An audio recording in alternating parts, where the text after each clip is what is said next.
Okay, you guys, so in this video, we're going to talk about this lady right here. Her name is Carol Rosin. Who was she? She was the assistant to Werner von Braun. Boom, there they go right there together. So you know I'm not lying. If you guys have been faithful followers of my YouTube, you already know who Werner von Braun is. But if you don't, here's a recap. So when I type in who is the real creator of NASA, Werner von Braun pops up. So upon further research, I discovered that von Braun was cool with Walt Disney. They actually worked together on several projects. But what really stood out to me was that on Werner von Braun's gravestone, he had the Bible verse Psalms 19:1. The heavens declare the glory of God, and the firmament sheweth his handiwork. I'm telling you, we're in a dome right there. And there's so many other domes. And Walt Disney knows it too. They're just like throwing it in our faces, y'all. Okay, so now that you're all caught up, let's take a look at what Carol Rosin says that Werner von Braun told her. Von Braun's purpose in life during the last years of his life, his dying years, was to educate the public and decision makers about why space-based weapons are a dumb, dangerous, destabilizing, too costly, unnecessary, unworkable, undesirable idea. The strategy that Werner von Braun taught me was that first the Russians are going to be considered to be the enemy. In fact, when I met him in '74, they were the enemy, the identified enemy. We were told that they had killer satellites. We were told that they were coming to get us and control us, the dirty commies, that whole story. First, the Russians were the enemy against whom we're going to build space-based weapons. Then terrorists would be identified, and that was soon to follow. We heard a lot about terrorism. Then we were going to identify third world country crazies. We now call them nations of concern. But he said that would be the third enemy against whom we would be needing to build space-based weapons. And the next enemy was asteroids. And the next enemy was asteroids. Now at this point, he kind of chuckled the first time he said it. Asteroids, against asteroids, we're going to build space-based weapons. So it was funny then. And the funniest one of all was against what he called aliens, extraterrestrials. That would be the final card. And over and over and over during the 4 years that I knew him and was giving his speeches for him, he would bring up that last card. And remember, Carol, the last card is the alien card. We're going to have to build space-based weapons against aliens. And all of it, he said, is a lie. A lie. And all of it, he said, is a lie. A lie. All of it is a lie. I've been telling y'all this. But let's rewind for a second to where she said about the asteroids. Remember that video I posted about that one particular asteroid? You probably don't.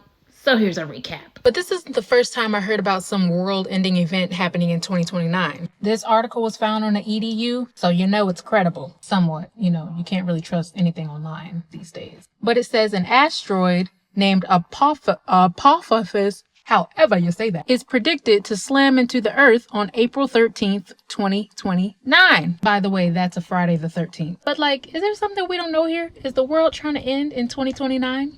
Let's look up what this word means. Apophis, a demon serpent of darkness.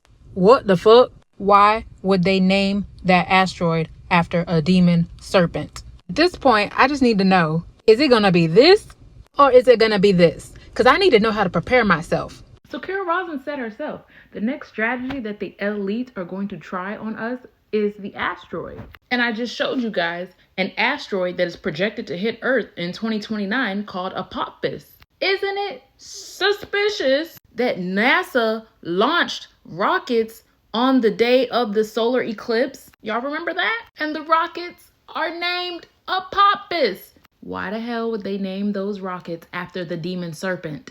After the demon serpent asteroid that's going to hit us? And they fired those rockets on the eclipse. The same eclipse that was shown on the Economist magazine of 2024 predicting 2024. The same eclipse that CERN decided to test their powerful particle accelerator during. That day, April 8th, the day of that eclipse, it was ritualistic, you guys. Too much stuff was going on. Carol warned us. Hell, they even warned you. Let's rewind for a second and focus on CERN. They are trying so hard to open this portal.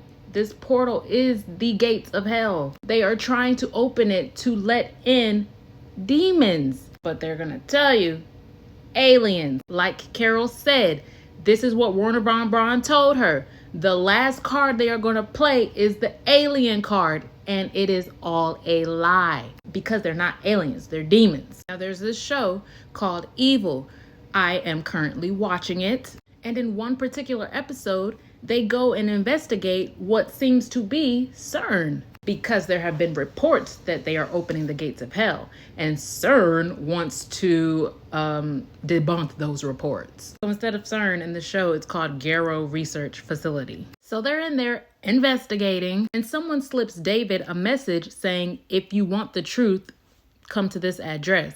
But if you look up these numbers in Gematria, 1267, 11th Stargate equals 1267 in Gematria. I don't know what the fuck an 11th Stargate is, but let's Google it. I type in 11th Stargate, and what comes up is this show called Stargate. So I click on it, Stargate 11. Tell me some more. Come on, let's go. Initially, Stargate 11 was the engineering corps led by Captain Lawrence Connor, promoted after leaving Stargate 9. The entire team was captured and later executed by who?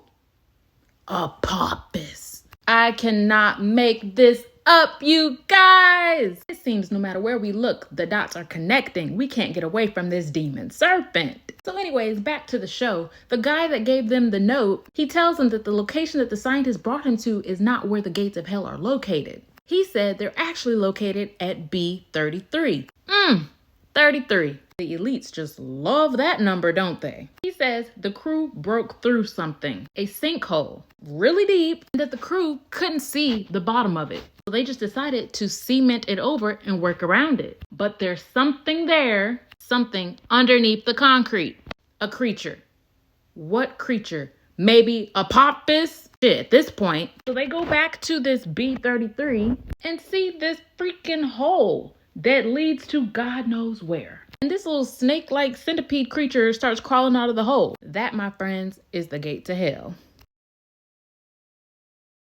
Okay, now, so in the book of Revelations, Apollyon is a fallen angel and a high-ranking official of Satan who rules over the abyss. This looks like an abyss, okay? Apollyon is a Greek name that means one who destroys. Now, CERN has a statue of Shiva outside of its facility, its headquarters, located in CERN, okay? They have a statue of Shiva. What is Shiva? Shiva is the god of destruction, one who destroys. If you destroy, you destruct. There's just too many coincidences, you guys.